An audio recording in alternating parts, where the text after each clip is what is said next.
Record. Hello, everybody. Welcome.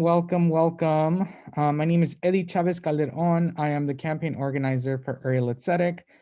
We are proud to host another amazing event through our Native Jewish Partnership and Dialogue series that we've been continuing as we try to deepening our connections in our community bridge building in various communities. But ever since the pandemic, we saw that there really needs to be a deepening connection between our Jewish communities and our Native communities who were unfortunately hit so hard by the pandemic. So today I am so proud to really bring in our Jewish Native dialogue today, talking about music and how it's the vehicle for cultural retention and what it means to us truly. Today, I'm excited to really present one of my great friends who has just been an inspiration to me. Well, we've worked together on music and we've almost helped each other through tough times using music and truly what it means to me. Great friend of mine, Uriah McCarthy, is a native community leader who has just recently moved back into his tribal territory. He's going to be sharing today a couple of songs, and then I'm going to be sharing a couple of songs, and then we're going to be kind of having a dialogue afterwards as well of what music means to you. I'm going to be sharing some Anigoons, and then Uriah is going to be sharing some tribal music that maybe he wants to share that and what that means to him. So Uriah, go ahead and get us going, man. Hello. Apologies if there's a little bit of a lag. But I have some music I wanted to share. I kind of wanted it to feed into the conversation of like native culture and music and where it's at now, um, as opposed to like where it was and where it could be. So I guess I'm just going to share some of my own music with you guys if I can get this screen share working. Let me turn this on.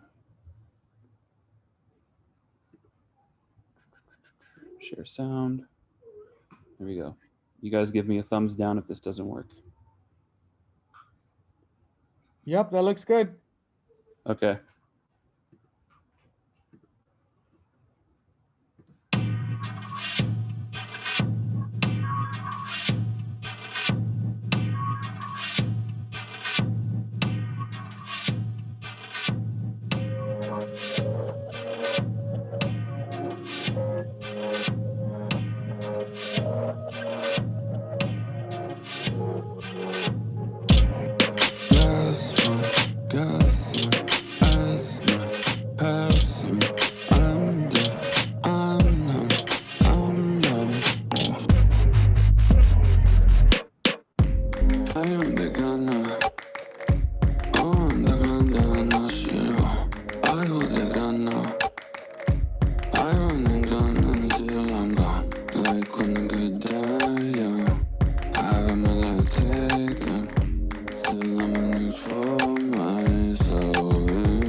Okay. Thank you, Uriah. So I know it sounds a little poppy, but that song is actually about like a lot of issues that we deal with on the reservation.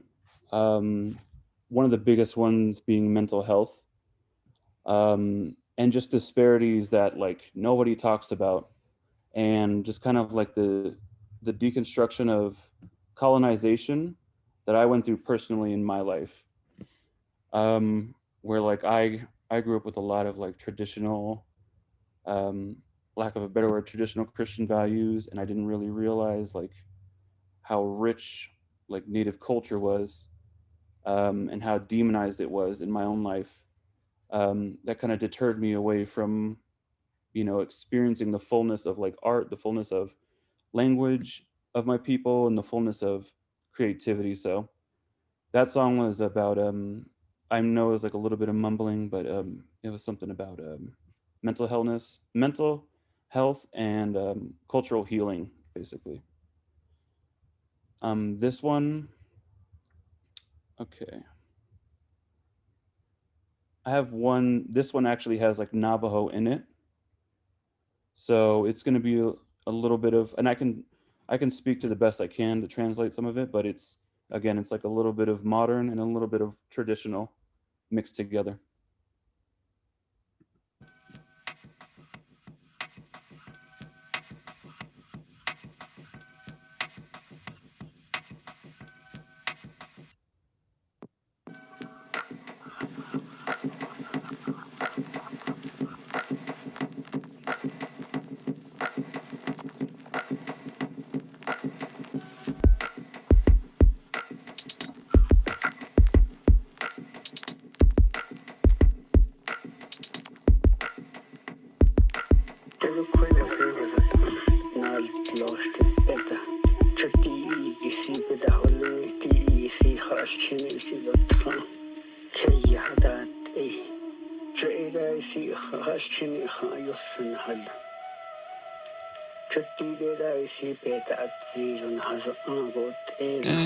Winds blow, only winds coming in low. Dying love for your kinfolk. Make it look like a window. Wanna go where the ends grow, where the love hasn't been broke. Demons kill while they give hope. Either give or you get smoked.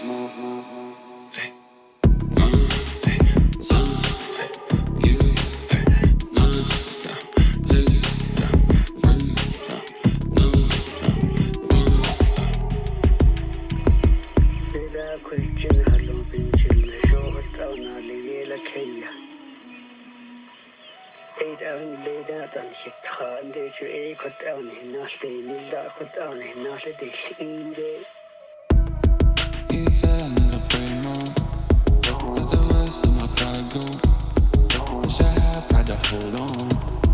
When I look in my mold, I don't say I love me and my foes. How somehow far can you go? 'Cause when I look up, I hate both.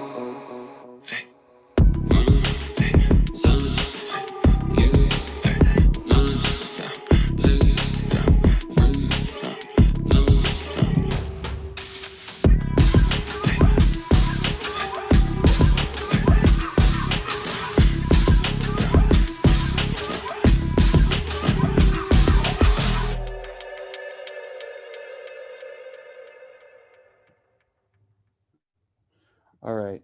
I'm going to explain that a little bit, and then I'm going to play one more song that's a little more tribal, and traditional and native culture. But that, just a quick explanation of what that song was. It also was about like the narrative that usually happens out here in the reservation, which is usually you're forced to choose between your faith and your cultural identity. Given the history, I mean, that kind of is self-explanatory where that comes from. But at the same time, like, it grew and morphed into something super unhealthy that you can just see in communities, and I eventually saw in myself that I didn't realize was there, which was like I grew to hate, um, I grew to despise like my own culture, my own heritage, my own ethnicity, and my own skin color. Honestly, like I didn't know it was there until it was too late, and I started, um, mentally wrestling with a lot of like health issues, and even talking with my family became hard, and all of these things. But literally part of the move that I made over here. Part of the move I made over here was to literally like act upon what I felt like creator was leading me to do. But also like it's a part of my healing. My healing journey is being back with my people, learning to love myself and love my culture and my language and the art in a new way that I haven't in the past. Now I'm gonna play. Here it is. Some more traditional music. I listen to a lot of flutes. Um, Here, I'll bring up this one right here. And there's also drum music. Um, at least in our culture and in this area of an indigenous reservation, there's a lot of what they call, well, no, the dancing is called fancy dancing, but the what you call it, the drums are just like drum music, and sometimes they actually say things in their language. Sometimes they actually just use vowels to the beat of whatever music's playing, but it varies, and different people make different kinds. But my favorite um, is is like using a lot of like wind instruments. So I'll play this real quick. This song is called "Women Comes First." Woman comes first. I mean, sorry.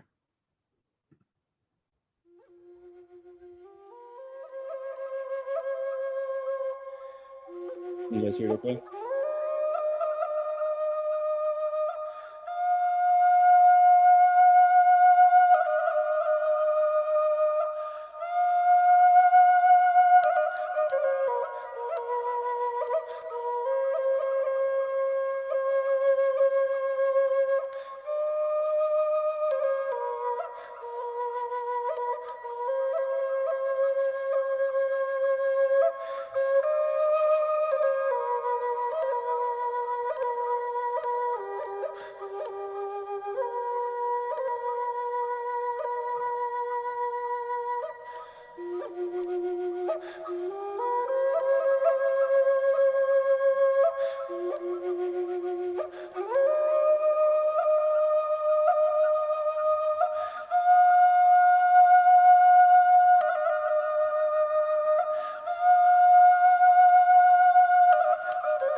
Yep, that's some of the music I wanted to share with you guys.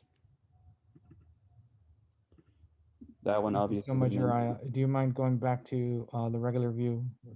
Yeah, let me fix this. Thank you. So can you talk to us a little bit? I think it's because it's so interesting how you kind of brought in your tribal music and you kind of really put in a new pop to it. Talk about that. Why did you do that?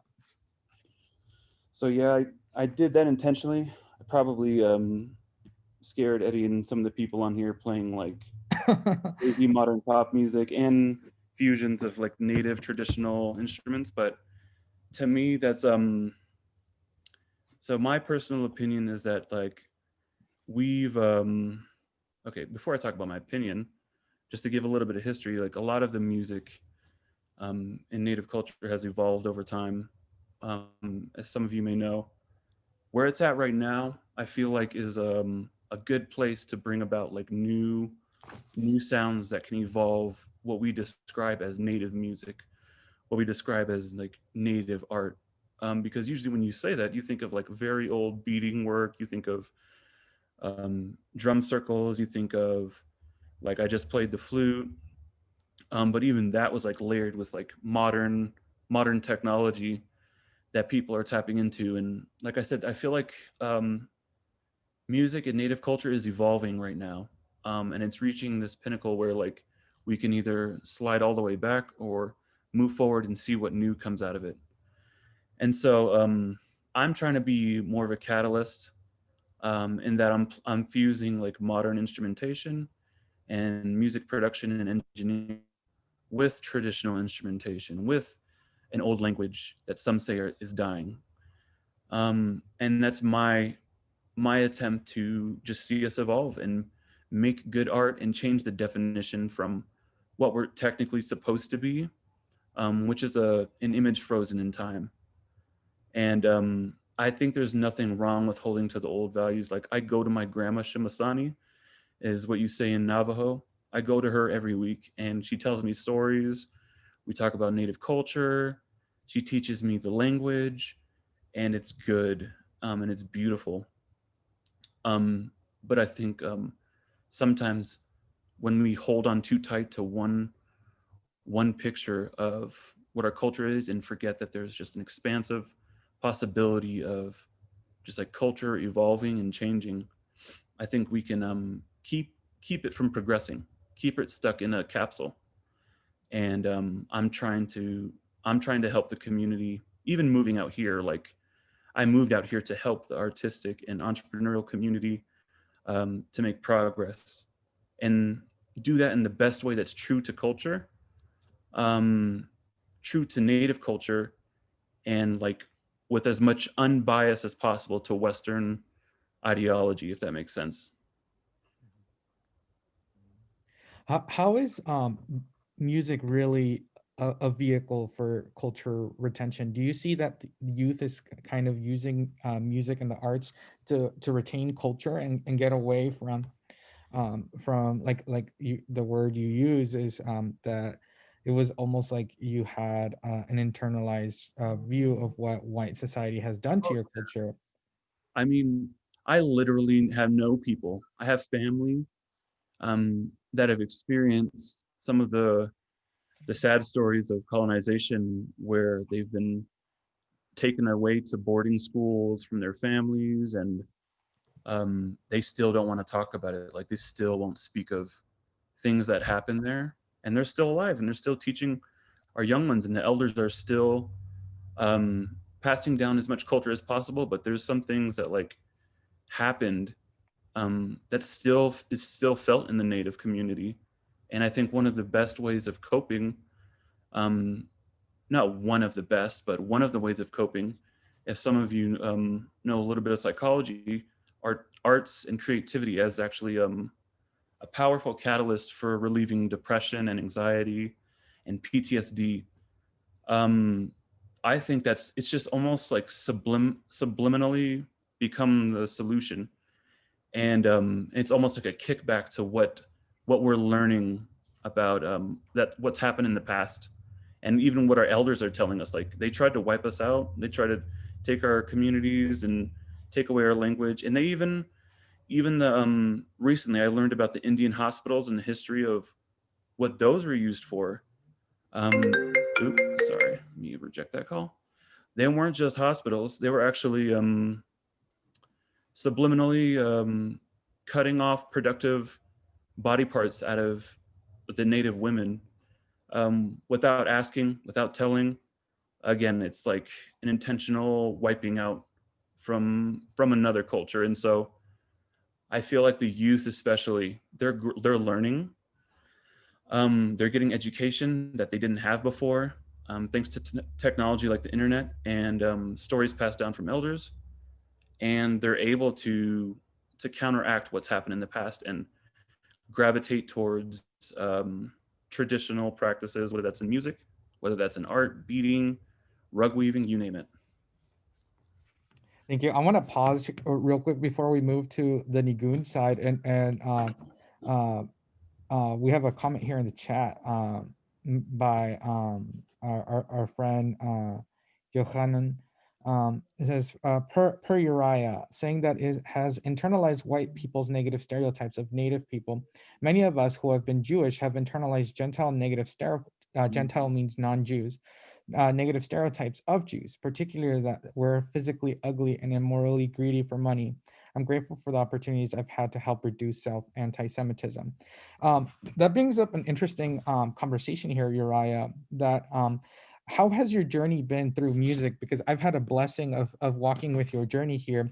How has it affected of you deconstructing that self-stereotype that you've grown up with, where a world that has bashed your nativeness? How has music really helped you decompress that? Oh my God. Deconstruct, I guess. Seriously, no, art is therapeutic. To me, it's healing.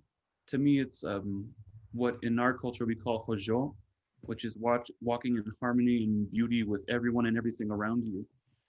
And it's healing to me personally, and I hope for others as well. But for me personally, it's been like extremely therapeutic in that I've been able to like unpack what's happened in my life, identify things I wouldn't have been able to see, and put it back in an orderly fashion to where now I can actually identify certain issues that have happened in the past, things I didn't know were racism, things I didn't know were colonization, that I now can look at and be like, wow, that was an issue that I was totally okay with in the past. But a lot of like my self-hate for my stereotypes came from culture in general, where like you were saying, there's just this narrative of like dirty, savage, uneducated, poor, alcoholic, all of these different stereotypes that you think of when you bring up native in our culture. And so I innately just like accepted it because that was the dominant narrative. And it's what I heard, even though I was from a native community. I'm like, this is what people say about us. This is what we are. But no, man, it took a lot of deconstruction and decolonizing, and honestly just detoxing from like toxic people and toxic ideas. And from that, I started to see things clearly. I started to value myself. I even wrestled, as Eddie knows, I've even wrestled with like suicidal tendencies when I was in this process. And it was bad. It's like I became everything. So like in the Native community, there's a huge problem with mental health. And I just never saw myself wrestling with that. There's a huge problem with substance abuse. I never saw myself becoming a part of that.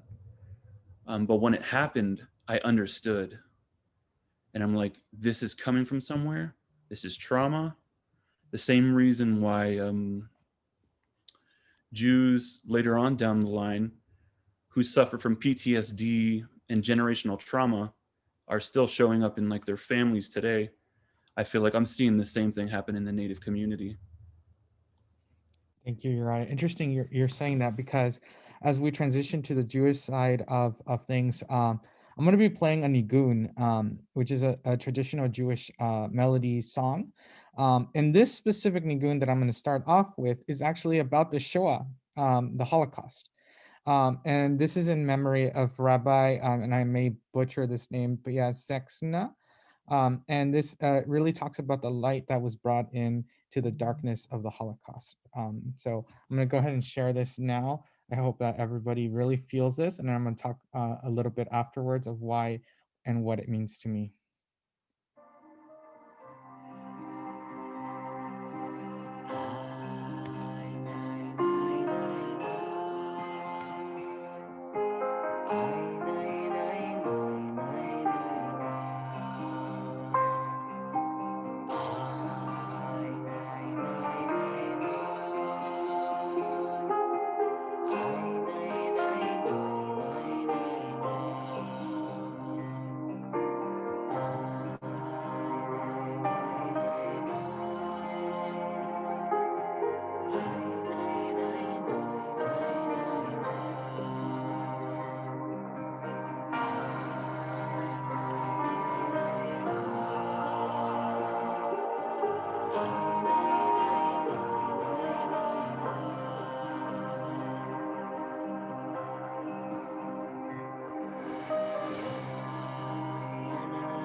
So that this in specific Anigoon just means a lot to me. I've been listening to it consistently every day as I go back home, as I drive home from my office. I listen to it in the morning, and it really resonates the resiliency of our communities, the resiliency of the Jewish people. I get really teary when just listening to it, specifically because of the background into it. The Rebbe that this is talking to is a Rebbe that he hid a lot of Jews in his house during the Holocaust, and right in the beginning of when things got really bad. Unfortunately, he was lost. He was sent to a death camp in 1943, and I think the rise of the music when you really hear the crescendo and everything really start to go up. I feel like our resiliency starts going up as well, and our hope starts going up, and we start to really feel our passion, and almost brings up a light in us, which is the purpose of this Nigun, is to be the light in the darkness. And that's why I really chose this Nigun, and exactly like Uriah is saying, it's almost healing for me. The next Nigun I'm going to play is a Nigun that my great Rebbe, Rabbi Shmuley, introduced to me. And this is a Nigun that pumps me up whenever I'm feeling down, whenever I'm feeling alone, whenever I feel like things aren't going the way I wish they were going. I listen to this Nigun and it just fills me with joy. So I hope it fills you with joy as well.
That just it means so much to me. I've noticed that anytime my great mentor Rabbi Shmuley is about to give dive into a midrash, he always starts with the Nigun, and I see how much it lights people up to get ready to learn, to get ready to pray, to get ready to really dive into deep ideological thoughts, deep spiritual presence. So this Nigun just means so much to me. I'm going to share one more, but by the same folks, Nava Tequila, who are just amazing. And then we're going to dive into a discussion side of things to really dive into how music really is a cultural retention of our both of our communities. So I'm going to share one more.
So powerful, so powerful. Just awakens one's mind, body, and soul. So now we're going to transition into our dialogue side of our Jewish Native Dialogue. Um, Before that, I want to also thank our great Native elder leader who's here, Rosetta Walker, who joined us, who is a personal friend of mine. I'm so happy and honored that she's in our presence here. Has been such a powerful tool in our advocacy, has personally just gone out of her way in her civic engagement. I think it's something to acknowledge today's events and say thank you to the people who made things possible like today's event. So thank you so much to Rosetta. So we'll start off with the question how that I think both Uriah and myself answered, but maybe we can dive into it. How does music I would say, how does music really retain one's culture from it being lost? I think that's a thing that's happened with both of our communities. Maybe Uriah, you want to take a swing at it first to start us off. So I know for a lot of native cultures, there aren't like written records of language. There aren't written records of practices and art. It's all handed down directly. So when my grandma talks to me, I literally have to stop, listen like super intently, because I realize like when she talks to me and she looks at me like, son, um she is yet like she starts talking about these things. She's not just telling me just to tell me. She's passing culture down. And that's the same thing that's happened with the art and music that's created in communities, in the native community. The reason why it's still here is because of the resilience, like you said, of the ones before us and the ones here and now who are taking it and passing it down intentionally. It didn't just happen by accident. Someone sat down with somebody and was intentionally trying to preserve the ways of our people.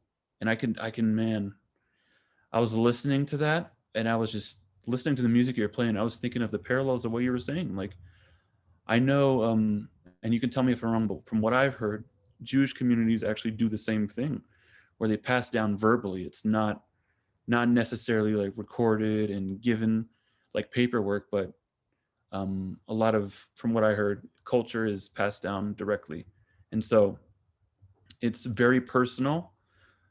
Um, it's very personal, but it's also very important for like the community as a whole to practice what's being passed down. Thank you so much, Uriah. I'm going to ask Yochanan, what do you think from the Jewish perspective? How has music, Nigoons, kind of withhold the retention of one's culture? I was going to thank you for asking. I was going to respond to Uriah by saying that Tirza Firestone wrote a book, which I have, and it's about the epigenetic and genetic predispositions that many of us have who are Jewish. It's more than what's written. It's unsaid messages that one generation passes down to the other. I am so grateful to hear the music. One of the most powerful for me is, I'm gonna say it in English, may the compassion in the universe which responds to others who are in need, respond to us here who are in need. May the compassion in the universe which responds to others whose hearts have been broken, respond to us here whose hearts have been broken. And it's easy to find. It's called the Rachamana. And that language was spoken 2,000 years ago. And the music is haunting. The words, it opens up our hearts. Music, and I think for many of us, is essential. We want to feel connected to others and to ourselves and our foremothers and forefathers, not just with words. We want to do it with music as well. I wonder, Eddie or anyone else, if you want to respond to this. Mm-hmm. Beautiful sight. I don't know, Uriah. You want to go ahead? No, I think that's amazing. That's so beautiful, and it covers both bases. Like, it covers the bigger picture of what's happening in the entire community, and it covers the individual respect that you have between the person passing that down to you. It's important on all levels. And man, it sounds like, I said it before, but it sounds healing in a way. And I can imagine like intergenerational trauma also being part of like what's being healed in the midst of creating art and passing down beautiful music like that. Powerful. Yeah, just echoing all of that. I just like you said, Yochanan, music is it's beyond words. It's beyond melodies. It's feelings of orchestrated in each and every one of us. I view it from a justice side of things. of really saying that it almost becomes a prayer within each and every one of us, and a light that just ignites. Talia here, she commented on the chat. She says, "I wouldn't have the connection I do to Judaism without music. It's really allowed me to connect with other Jews, no matter our differences in the way that we practice or what we believe. I think music, melodies, and overall traditional aspects of music in Judaism really connect all Jews, and it is an amazing thing for us." I This transcends.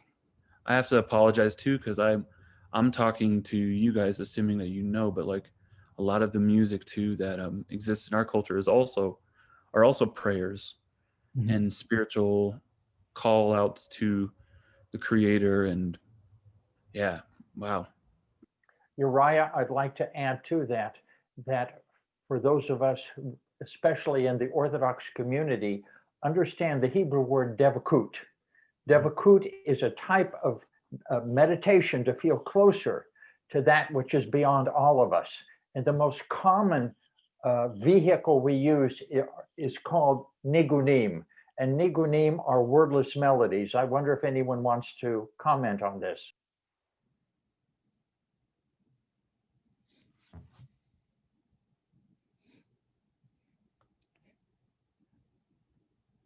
If anybody, if nobody else does, I'll go ahead.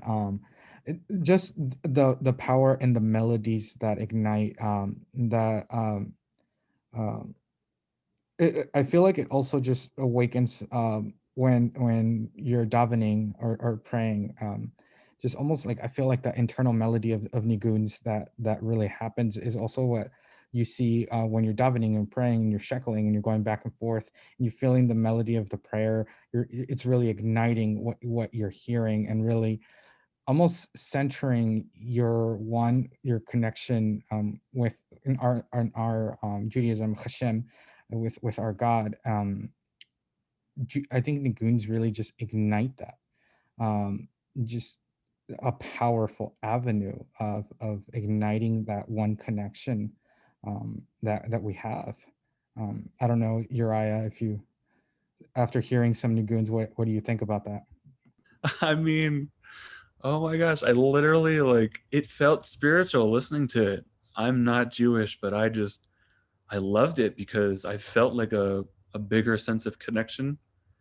Um Not only just to like the song, but like you said, the beyond, the divine, and it felt spiritual. And I'm especially when you think of the history. Right now, I'm just blown away, man. I'm learning a lot.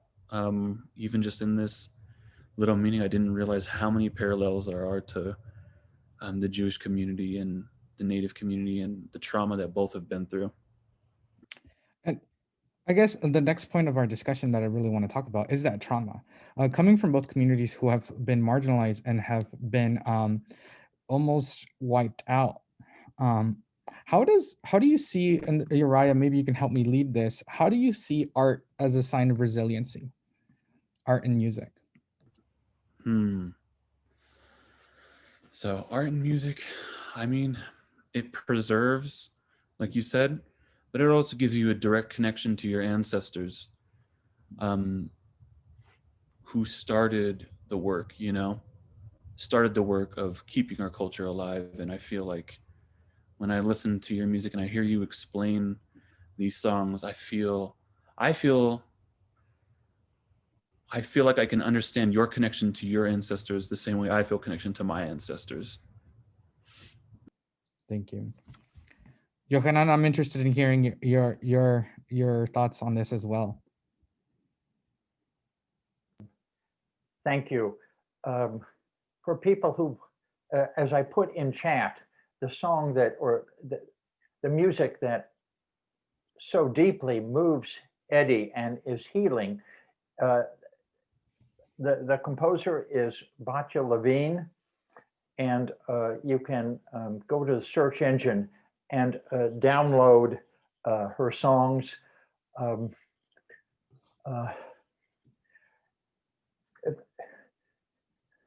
I'd like to say, Uriah, how, yes, there's a deep, I'm smiling because we talk about the 12 tribes of Israel. So we think of, I don't use the word tribe, I say nations, but we could say like the Navajo tribe. And so that we have that same, feel that same historical connection. I'm so grateful for opportunities like this that Shmuley and Eddie have organized so that we can reach out to others. I'm also an officer in the Peace and Freedom Party, and I emailed Eddie that we probably have the strongest platform in supporting Native Americans. And it is really, to use leftist terminology, Uriah, we call it United Front. United Front means that we find political issues we agree with. For example, respect for Native American sacred land. And we advocate the dominant culture, people in the dominant culture, respecting that. I live in the San Francisco Bay Area. There's a city called Emeryville, and the developers, there was a shell mound, and I live in Ohlone land, and the shell mound is equivalent to Abrahamic people's cemetery with their tombstones. And over this shell mound, they built buildings like for just regular, Banana Republic, Apple Computer, and so forth. And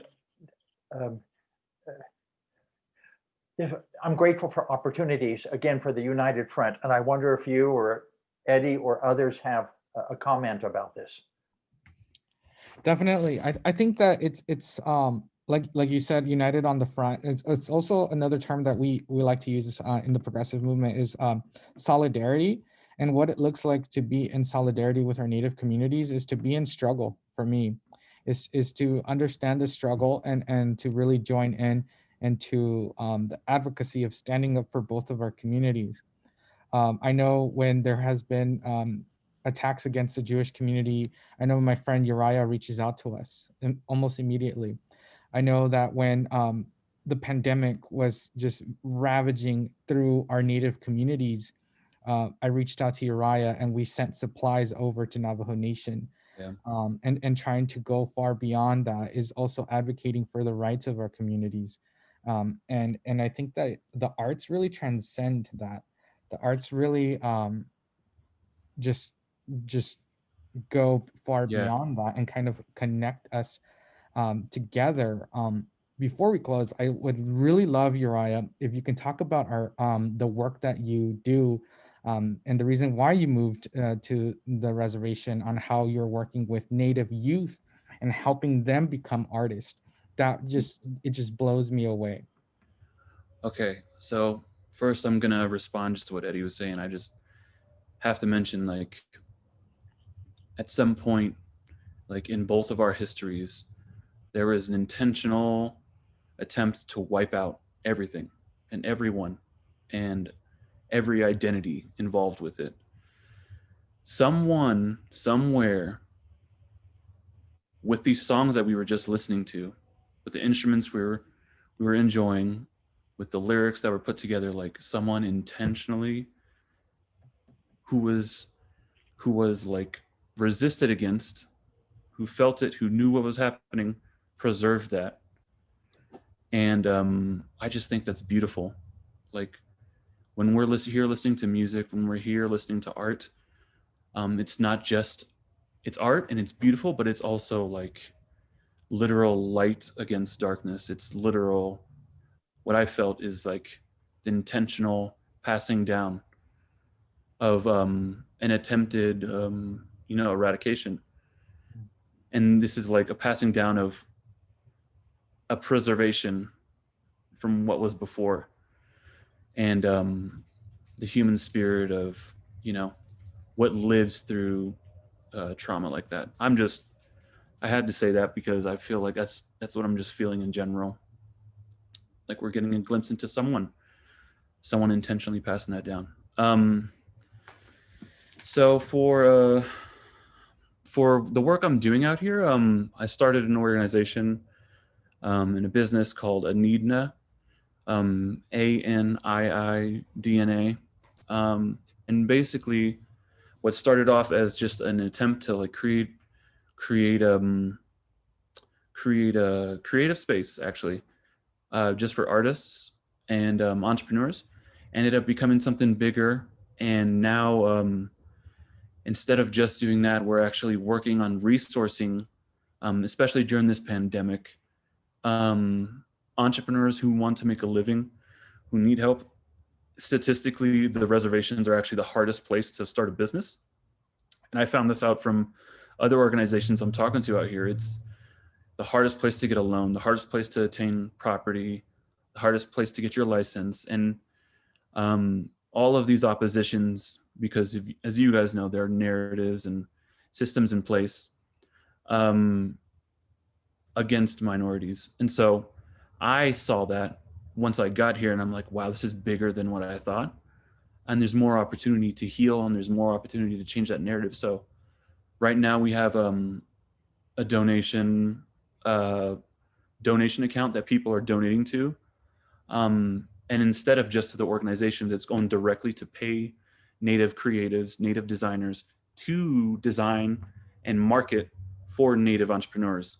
So it's like all giving back to the community, but it didn't start off that way. But this is what it's involved into. And I'm super excited about the work that's happening out here. And I'm totally okay with saying that this is going to be my life's work, which is giving back to the community I,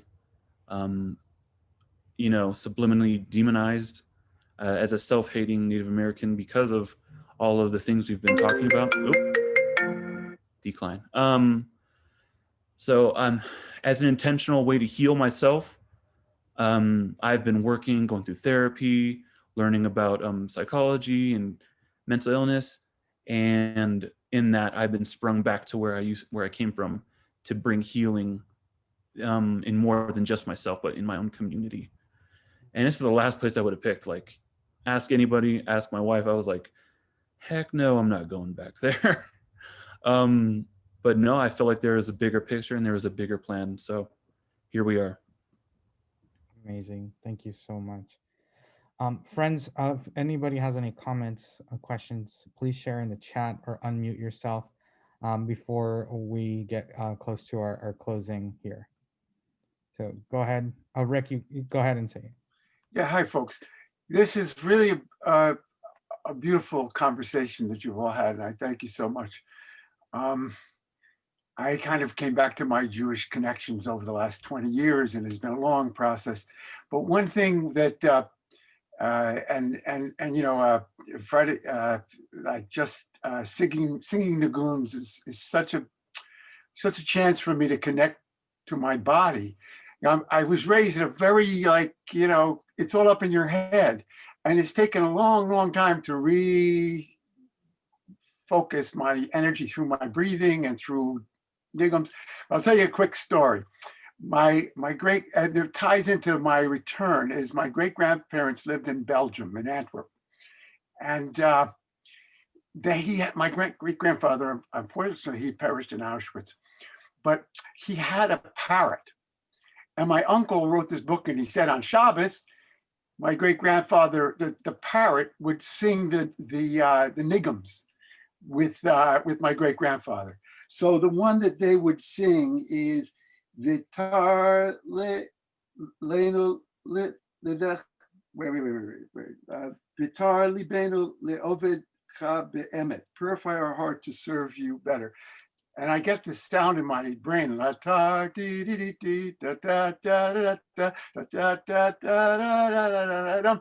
that doing that on Shabbos had brought me so close to my great grandfather. So even though he passed in a terrible way, the resilience that I've gotten and the connection that I've gotten from that one little line has, just it brings me forward and keeps my ancestors in front of me. So it's really powerful, these pieces that we get. And I'm doing this as much because I want our children to understand, just where we came from, because so much of my assimilated American life cut off all of that. And I've had to kind of swim back upstream. So I really feel very strongly what both of you have been saying. And Johan, the other fellow who was talking, thank you so much for your time and energy. Appreciate it. Thank you so much. I'm going to finish off by saying huge thank you to everybody who joined us today. I appreciate these types of spaces that really get to bridge our communities together and deepen our advocacy, our communal strength, just our entire work together. Yes, Uriah. I just also want to say thank you, kids, to all of you. Means I love you and you. Thank you, friend. And I just wanted to say thank you for the opportunity to be on here and you guys including me. I've honestly learned like a crap ton just listening to you guys, but also I've learned a crap ton just from Eddie and him living his life in a healing way. In the same way that I look to be heal personally and heal others and walk in Hajol. I feel like Eddie's already doing that. And I'm really thankful to be a part of what you guys are doing. Thank you so much. I'm gonna go ahead and finish off. Thank you, everybody. Quick action items that you can do. Find your local Native community and see how you can reach out, see what you can do to participate. You can find our recordings on our website. Thank you, everybody, so much. Take care.